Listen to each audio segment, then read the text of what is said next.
אימפרוביזציה על נושא מתוך קרמל, והמנגן הוא אייל להנה בר, שזכה אתמול בפרס הראשון בתחרות היוקרתית פרנסואה שפיר. אנחנו נדבר איתו בהמשך. אגב, אייל, סליחה שאני קוטע אותך, אנחנו אחר כך גם נשמע אותך. אתה יודע שהיום יום זכויות בעלי חיים? אז אולי נפתח בחיוך קטן.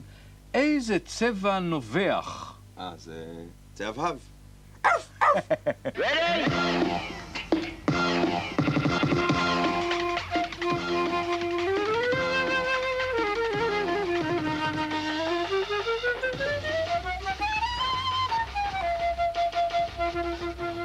ואחרי המידע הזאת אנחנו בפותחים ב13:30 עם אסטרונאוט צעיר ששב מקייטנה של אקדמיית החלל האמריקאית, עם קיבוץ שכל מקימיו עולים מברית המועצות, ועם חנה גולדברג, הפזמונאית, זאת מאנטארקטיקה ואש על הפנים ונאחז באוויר, וכמה ענוג וכמה ענוג, עם ספר ילדים חדש.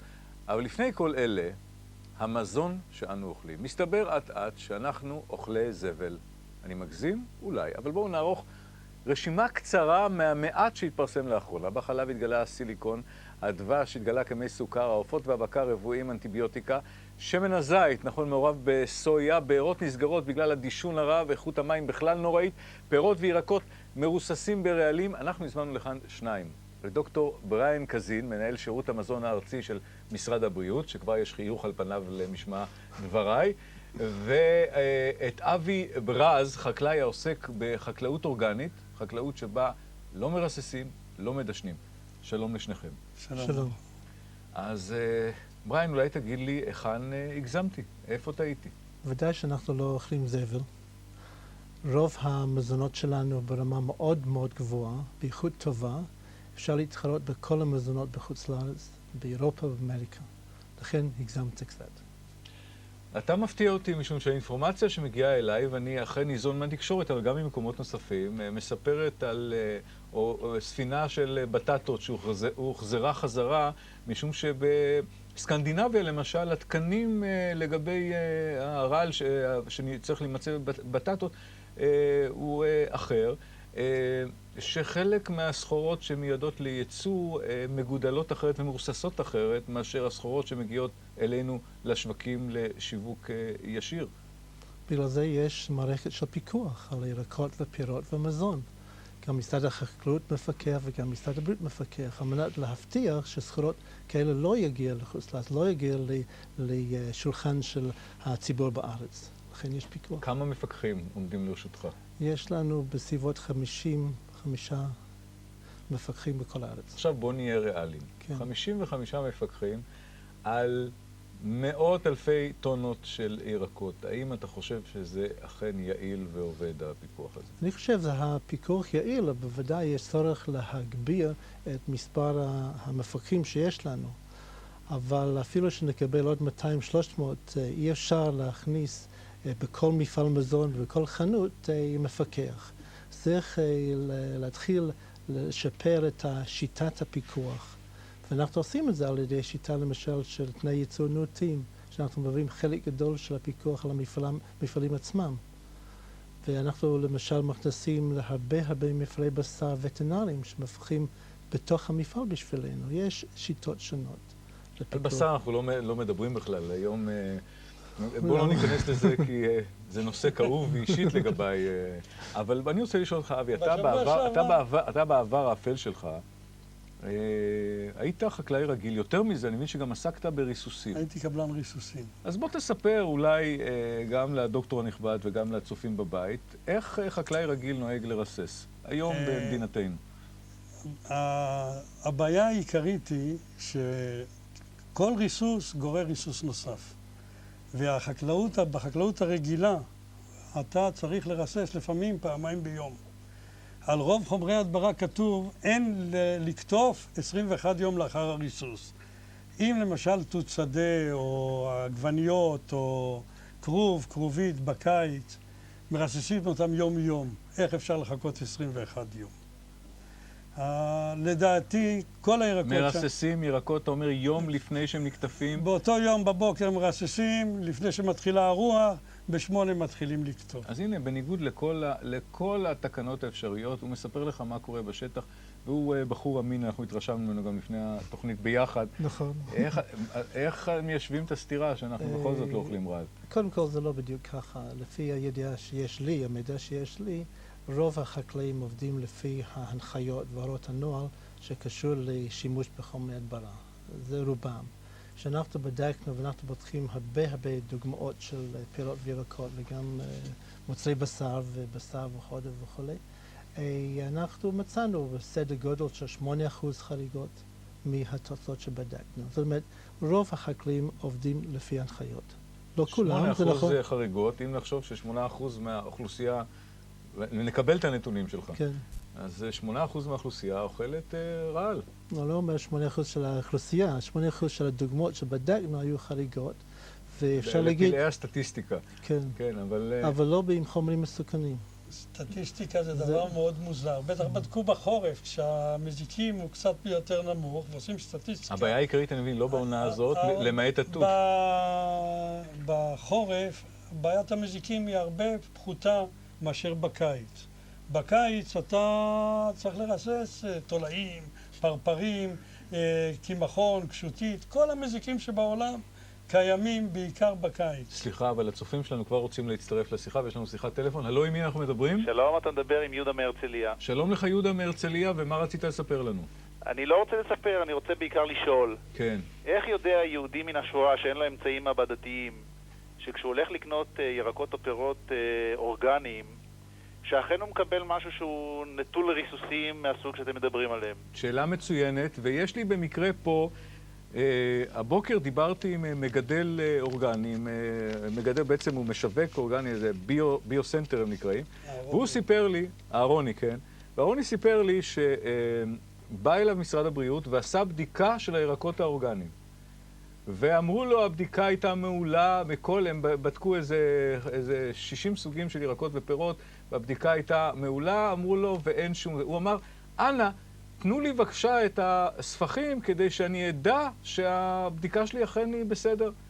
ענו לו במשרד הבריאות, אני לא יודע אם זה אתה דוקטור קזין או מישהו אחר, אמרו לו, לא, אי אפשר, אתה לא שילמת עבור הבדיקה, אנחנו לא נקבל. השאלה היא, למה לא לתת צל"שים למי שמשווק סחורה באיכות, אלא רק לתת על הראש למי שאכן מגדל ירקות אסורים. כן, אנחנו באמת בדקנו את הפירות האורגניות, ואף אחד לא ביקש את המסמכים. חלק גדול של העבודה שלנו זה לנטול דגימות, לבדוק אותם וללכת הלאה. אם הוא היה פונה אליי... בירקות האורגניים אין בעיה? לא אמרתי את זה. רגע, לא אמרתי את זה. מה שאני אמרתי, שאנחנו בדקנו, ולא מצאנו חריגות מהתוצאות שאנחנו בדקנו. זה הכל. רגע, סליחה. לא, אני רוצה להבין. האם לך... אתה יוצא כאן בהאשמה לארגון שהוא כן משתמש בריסוס בניגוד למה שהוא אומר? לא, בוודאי שלא. זאת אומרת, אין ריסוס בירקות. לא אמרתי את זה גם כן. לא, אתה לא יכול לעשות את זה. זה משהו שאתה לא יכול לעשות. תן לי להסביר. כאשר בודקים משהו ולא מוצאים, זה לא אומר שלא נמצא, כן? אם בודקים ומוצאים, בוודאי שזה נמצא. עכשיו, מישהו שמגדל ירקות או פירות לפי ההנחיות והוראות הנוהל, לא צריך להיות שאריות של חומרי הדברה, כדוגמה. לא צריך להיות. אז כל מגדל יכול לעבוד לפי ההנחיות, ואם הוא עושה את זה, איקס ימים לפני הקטיף... הבנו את הרעיון, הבנו שלא נבין. רגע, סליחה, יש לנו עוד שיחת טלפון, ומיד אנחנו נעבור אליך ונשמע משהו על גידולים אורגניים. הלו? כן. שלום, עם מי אנחנו מדברים? שוב פעם הרצליה, שושנה מהרצליה. יפה, שושנה, כן. כן, אני רציתי להתייחס לבעיה שאני חושבת שהיא מאוד רצינית, שמציפים את השוק שלנו בירקות מהשטחים. אינני רוצה להאשים את כל הירקות, אבל ידוע שבשטחים ההשקיה היא לא נקייה, אפילו השקיה משפחים, ואינני יודעת מדוע מרשים להכניס ירקות שזה מאוד מסוכן לציבור. תודה רבה לך, שושנה מהרצליה. את מיד תקבלי תשובה קצרה, אנא קצרה, ירקות שמושקים במי שופכין. כן, קודם כל, משרד הבריאות, יחד או בשיתוף פעולה עם משרד החקלאות, יש יחידה מיוחדת לזה, בודק כל ירק שנכנס מאוטונומיה. ולפי הבדיקה אנחנו מאשרים את הכניסה. אם יש תוצאות לא טובות שמעידות על שימוש במי קולחין או ביוב, אנחנו לא מאשרים כניסת הירקות. אבל יש גם הברחות. בוודאי, אי אפשר לתפוס כל דבר. סליחה, בזמן הקצר שנותר לנו, אני רוצה עכשיו לתת לך, אבי, ניסיון לתאר לנו, אתה אחד המגדלים הגדולים של ירקות ופירות אורגניים. בסקטור הפרטי. בסקטור הפרטי. איך אתה מגדל? אני פנאטי מבחינת השמירה על האי שימוש בחומרי הדברה ובזבלים. אני החלטתי לגדל ללא שימוש גם בחומרים שמותרים בארגון אצלנו לשימוש. ומתוך הנה, אנחנו רואים פה עכשיו את הירקות והפירות שהבאת לכאן איתנו. בשיחה מקדימה שהייתה לנו עם דוקטור קזין, הוא אמר שתהיה בעיה שאם כולם יעברו לגידול אורגניים, אז לא יהיה לנו סחורה בשוק. אני חושב שאם כולם יעברו לגידול אורגני, הבעיה היא שלוקח 3 שנים לעבור לגידול אורגני. התקופת מעבר היא הקשה. בוא נגיד שעברנו את תקופת המעבר. אבל יש גם שלבי ביניים. אפשר לעשות בלי לשמש בחומרים חריפים, אפשר להשתמש עם אויבים טבעיים. האם אפשר להגיע לאותה כמות תוצרת? אני מגיע לכמות אפילו גדולה מהכמות הרגילה.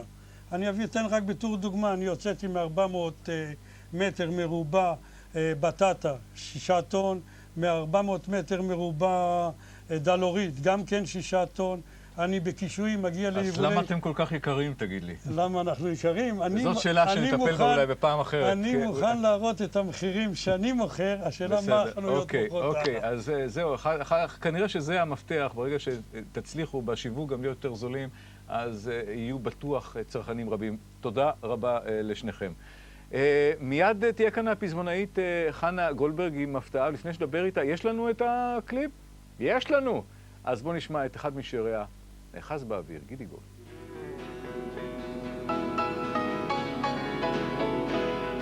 תחת שמיים ריקים, נשען על מילים באוויר, ביד עוד אוחז את הריח של גופך, המקום שנגעת בי שורף, ואת עינך תחת שמיים שחורים, עומד מקופל מכאב, חוזר לחפש שוב אותך בתוך החשיכה, לראות אם את עדיין בוכה, ואת עינך במקום בו עמדת, נשאר רק האוויר בלי חמצן, ואני עומד נאחז באוויר.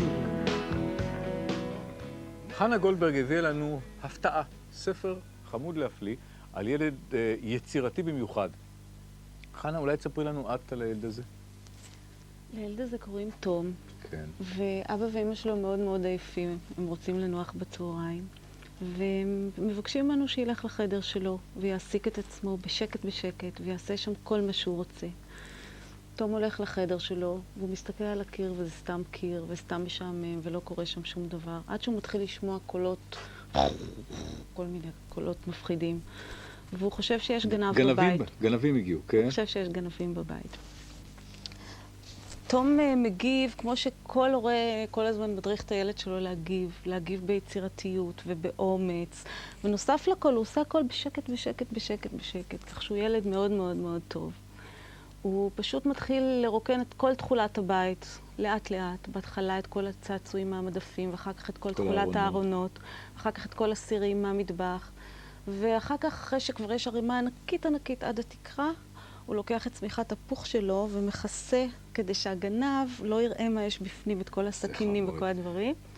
עכשיו, ואז הוא שופע יצירתיות, וכמו שאימא שלו שופכת חומץ ושמן כשהיא גומרת להכין סלט, הוא לוקח את בקבוק השמן והחומץ מהשיש במטבח, ושופך את כל החומץ וכל השמן למעלה. אחר כך הוא גם מקשט עם סבון הכלים הירוק, כדי כמו שמקשטים עוגת יום הולדת. ואת הסוף לא נגלה. כן. ואת התגובה המוזרה של האימא הפתוחה ואוהבת היצירתיות לא נגלה. אבל אולי נשאל אותך אם הסיפור הזה מבוסס על מקרה שקרה? הסיפור הזה הוא סיפור אמיתי לגמרי, שקרה לי עם הבן שלי. לאמא יצירתית אחרת. כן. מכירה אותה היטב. כן. שהילד שלה היה בן 2, ותמיד כשיש לך ילד בן 2 בערך, אתה יודע שאם יש שקט בבית, משהו נורא קורה. אתה פשוט יודע, כמו שאתה קודם שאלת, מה זה השקט הזה. אוקיי, אז עשינו כל מה שצריך לגבי ההפתעה, ואולי נעבור עכשיו הלאה. אגב, יש ספרים רבים נוספים שאת כתבת. הנה קישטה, שמתחבר אולי ליום זכויות בעלי חיים, סיפורו של חתול, ומה עוד הבאת לנו? לא, זה אותו ספר עצמו, ויש עוד ספרים נוספים לגדולים יותר, שכבר בראשית קריאה. אבל אני רוצה לגשת לתחום הפזמונים עכשיו. קודם כל, העניין הזה, קראתי לך פזמונאית, זה הפריע לך? היית מעדיפה משוררת? אני יודע שנעמי שמר אומרת שהתקשורת עושה לה את זה בכוונה ומורידה אותה לדרגת פזמונאית. אני מרגישה שבכלל לא, אני בכלל לא מרגישה כך. זה נכון שפזמונאות זה איזשהו סוג של אומנות שהוא פחות אחד לאחד ואמיתי, ואתה פחות מוציא את הקרביים שלך ואת הרחם ושם, וכולם יכולים לבחוש בזה. אבל אני מרגישה שזאת סוג של יצירה הרבה יותר נותנת לאחר, הרבה פחות. אני באה משירה, בעבר פרסמתי גם ספרי שירה. אבל היום אני מתה על כתיבת פזמונים, ואני רואה הבדל עצום בין פזמון לשיר. זאת אומרת, ממש אני בכלל מרגישה אם זה נהדר. אבל יכול לקרות משהו נורא בדרך. בעיקר כשאת מתחילה ביצירה ומישהו אחר מצטרף. קורים דברים איומים. איומים, פשוט איומים. זה לא מתסכל? לפעמים, אבל גם קורים דברים נפלאים. לפעמים אני כותבת משהו ואני חושבת שזה נורא מצחיק, ופתאום איזושהי זמרת פשוט שרה את זה תוך כדי בכי, ממש בצורה מאוד מאוד מרגשת, ואני מגלה שבעצם גם היא צודקת באיזשהו מקום. אני מאוד אוהבת את המפגש בין הבכי לצחוק, ואת המפגש בין הומור לכאב, וזה קורה המון פעמים, המון פעמים. אני רוצה לשאול אותך עוד משהו אחד, אולי משהו על שורה נפלאה בשיר, כמעט שאלה צפויה. מה זה, פשוט תסביר, למה התכוונה המשוררת או הפזמונאית כשהיא כתבה גבר שר אצלי באמבטיה לתוך הסבונייה שלי? חשבתי שתשאל על אין סוסים שמדברים עברית, כי זאת השאלה... השאלה... זה פשוט, זה הבנתי. זה הבנת? יופי. מה קורה? תני לי את התמונה אז תסביר לי מה זה אין סוסים שמדברים עברית. מה? אין סוסים שמדברים עברית? כן, איך הבנת את זה? הבנתי, תשמעי, אני בא בתחום הצער שלי של התייחסות לבעלי חיים, ואני לא זה, ואת נמלטת עכשיו מהסבונייה, וזו השאלה האחרונה. אז הוא ימשיך לשיר לסבונייה, הגבר שלך, מהבטן. השיר, הוא בעצם היה, בעבר הוא היה שיר לגמרי לא פזמונאי, והוא היה פשוט באמת מאוד לא תבניתי, ומאוד לא מחורז, ומאוד קשה להלחנה. וכשהצעתי אותו לליליה, הרגשתי שאנחנו נלך, שאפשר להיות מאוד פתטיים עם הדבר הזה, עם הפרובוקציה הזאת, אבל את הסבונייה שתלתי שם אחר כך, גם את הסופגניה ואת החדול המעופף. סופגניה, למה סופגניה? הסופגניה כן, הוא גם שר לה לתוך... הרבה יותר מתוקה ועסיסית, אבל בוא נפסיק כאן את השיחה הזאת ונודה לך, ושוב נמליץ בחום על ההפתעה. תודה לך. תודה לך. ליטן יהב הוא בן 13, אבל הוא כבר שעה בחללית, והוא הטיס מטוס, אנחנו מיד נראה אותו.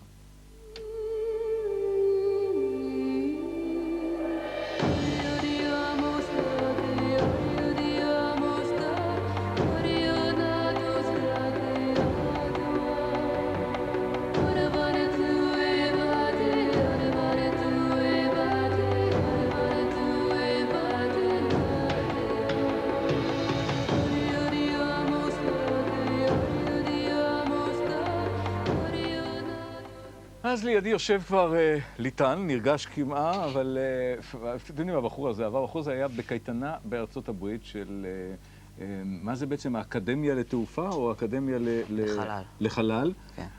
והוא הספיק לבקר בחלליות ולטוס במטוס וכן הלאה, אבל בוא נשמע את זה ממך.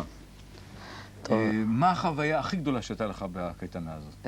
כשהטסתי את המטוס, היה מטוס פייפר, והנחלתי אותו והמראתי אותו 4 פעמים. כמובן ישב לידי טייס משנה שאם היה קורה משהו היה לוקח שליטה של המטוס, אבל זה היה הקטע הכי טוב, הכי כיף. ולפני זה הייתה הכנה? זאת אומרת, למדתם יסודות בתעופה? למדנו איך קוראים לכיוונים של המטוס, ומה קורה שאתה עושה דבר אחד, מה קורה שאתה עושה משהו אחר, מה אתה ואתה אחזת בסטיקים ונחתת והמראת? כן. איך בעצם הגעת לקייטנה הזאת? טוב, אני מת על מטוסים ואני רוצה להיות טייס שאני אהיה גדול, וסבא וסבתא שלי הביאו לי מתנה על בר מצווה לטוס לשם. או עכשיו אנחנו מתסכלים את כל אלה שהגיעו הביתה ופתחו אותה, אז מה זה סבא? זה צריך להיות משהו נורא יקר? לא כל כך, עולה בסך הכל $650 לשבוע. $650 לשבוע פלוס טיסות, זה לא זול, אבל זה באמת לא בשמיים כשמדובר להטיס מטוס ולהפעיל סימולטורים, נכון? איזה סימולטורים הפעלת? הפעלתי סימולטורים של F-14, של דיסקאבורי של אטלנטיס, שאלה חלליות שמשתמשים בהם עדיין לטוס לחלל ולתקן לוויינים. בדיסקאבורי אני הייתי הטייס, שזה כל אחד רוצה להיות שם, ובאטלנטיס הייתי מדען, שהוא עושה כל מיני ניסויים שכוח המשיכה הוא 0. אבל אין שם מתקן שמדמה עיבוד כוח משיכה.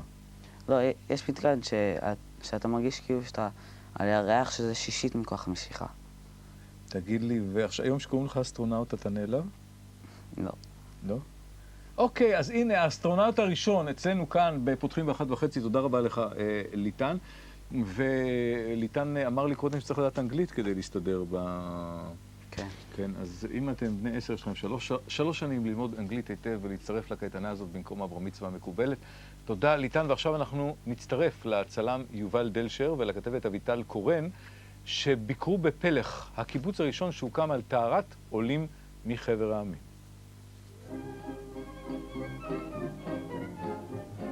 את יודעת מי היית הקים את הקיבוצים הראשונים? אנשים מרוסיה. זה אנשים עם שיטה.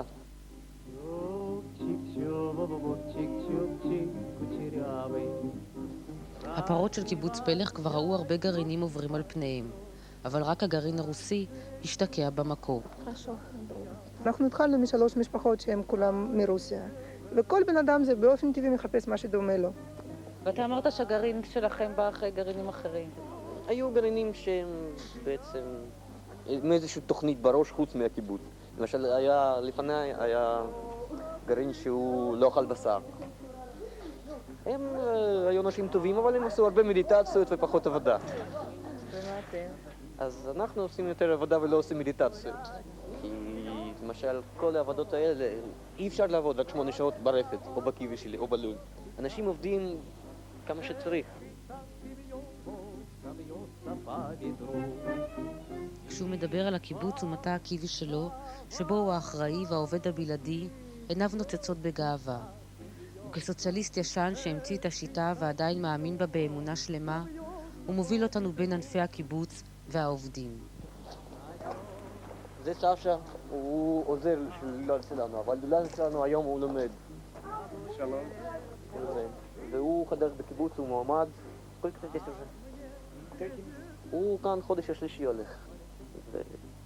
זהו, אם אתם רוצים לשאול משהו. כשאין שאלות אנחנו עוברים לסיור מודרך בתוך הלול. שם מסביר לנו אולג איך צריך לשמור על התרנגולות. בודק את הטמפרטורות אוויר, שיהיה הכל מספיק, הכל, שהם יהיו מבסוטים, כמו אנחנו. ומה הוא עשה ברוסיה? הוא היה עובד במשטרה, היה שוטר. большое изменение. שמירה. למה שינוי גדול? כי הוא שומר שכולם יהיו חיים. תגיד, למה באת לקיבוץ בארץ ולא ברוסיה? גם ברוסיה יכולת ללכת לכל... ברוסיה אין קיבוצים, אני גרתי בקמונות של היפי, והיה ממש טוב, אבל קיבוץ זה משהו מיוחד, זה... אין לי, אני לא יכול להסביר, זה קיבוץ. זה משהו שככה אני רוצה להיות, וככה אני רוצה שילדים שלי יהיו.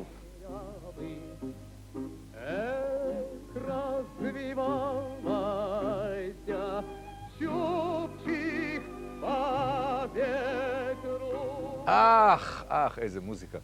כן, יש לפנות שסדו דאז'ה שו... מה יש לי?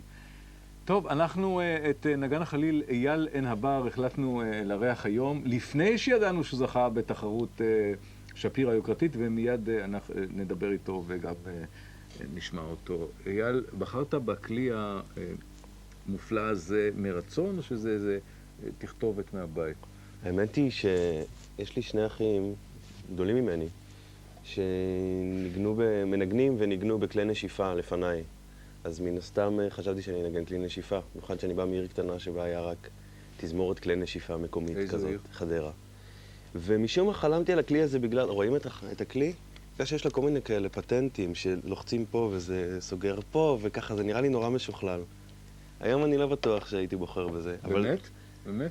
ויש לי תחושה שזה כלי נשמה אמיתי, כי אתה מכניס את תוכך את כמות האוויר המסוימת הזאת, והאוויר הזה יוצר את הצליל באופן מופלא. כן, זה פשוט המשך, זה המשך של הגוף סך הכל. זה עוד הערכה, אבל בעצם אני מנגן, זה לא זה מנגן. אבל בעניין הזה אפשר להגיד על כל כלי נשיפה, ופה יש משהו נוסף. טוב, זה הכלי הכי יפה, זה ברור. אולי כי זה מתחבר לנו לא יודע, לדברים רומנטיים, לשדות, לאירועים, לקרי דשא. אולי הוא בעצם כלי ארכאי, הרי היום יש מוזיקה אחרת לגמרי. נכון. יופי של מרואיין אתה, תגיד נכון? כן, אני מרואיין מצוין, יש לי המון מה להגיד. לא, אני לא רוצה להגיד לך מה אני חושב על המוזיקה שלהם. יש מוזיקה טובה ויש מוזיקה רעה. זאת אומרת, מוזיקה איכותית ומוזיקה בלתי איכותית, בלי קשר לסגנון המסוים שלה. המוזיקה הקלאסית היא באמת קצת נחלת העבר. בעיניי היא המוזיקה הטובה ביותר, וההוכחה זה השנים שהיא החזיקה מעמד. זאת אומרת, יש מוזיקה טובה היום, מחר חולפת, ומצירות של באך, בנות 300 שנה עדיין מדוגנות. זה מוכיח את עצמו. אתה מסוגל לשמוע היום את כל הדנסים ואת כל המוזיקה? מסוגל לשמוע, לא מסוגל להקשיב.